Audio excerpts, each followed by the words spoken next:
Chapter 35. Then God said to Jacob, Arise, go to Bethel, and dwell there, and make an altar there to God, who appeared to you when you fled from the face of Esau your brother. And Jacob said to his household, and to all who were with him, Put away the foreign gods that are among you, purify yourselves, and change your garments. Then let us arise and go up to Bethel. And I will make an altar there to God, who answered me in the day of my distress, and has been with me in the way which I have gone. So they gave Jacob all the foreign gods which were in their hands, and the earrings which were in their ears, and Jacob hid them under the terebinth tree which was by Shechem. And they journeyed, and the terror of God was upon the cities that were all around them, and they did not pursue the sons of Jacob. So Jacob came to Luz, that is Bethel, which is in the land of Canaan, he and all the people who were with him. And he built an altar there, and called the place El Bethel, because there God appeared to him when he fled from the face of his brother.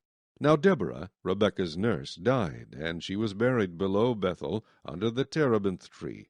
So the name of it was called Alon Bachuth. Then God appeared to Jacob again, when he came from Padan Aram, and blessed him.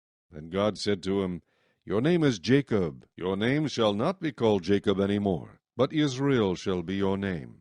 So he called his name Israel. Also God said to him, I am God Almighty.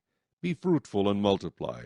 A nation and a company of nations shall proceed from you, and kings shall come from your body. The land which I gave Abraham and Isaac I give to you, and to your descendants after you I give this land. Then God went up from him in the place where he talked with him. So Jacob set up a pillar in the place where he talked with him, a pillar of stone, and he poured a drink offering on it, and he poured oil on it. And Jacob called the name of the place where God spoke with him Bethel. Then they journeyed from Bethel. And when there was but a little distance to go to Ephrath, Rachel labored in childbirth, and she had hard labor. Now it came to pass, when she was in hard labor, that the midwife said to her, Do not fear, you will have this son also. And so it was, as her soul was departing, for she died, that she called his name Ben-Oni, but his father called him Benjamin. So Rachel died and was buried on the way to Ephrath, that is Bethlehem. And Jacob set a pillar on her grave, which is the pillar of Rachel's grave to this day. Then Israel journeyed and pitched his tent beyond the tower of Eder.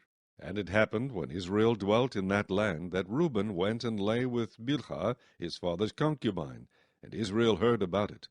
Now the sons of Jacob were 12. The sons of Leah were Reuben, Jacob's firstborn, and Simeon, Levi, Judah, Issachar, and Zebulun. The sons of Rachel were Joseph and Benjamin.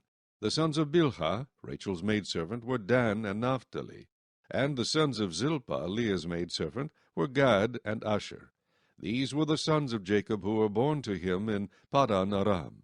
Then Jacob came to his father Isaac at Mamre, or Kirjath Arba, that is Hebron, where Abraham and Isaac had dwelt.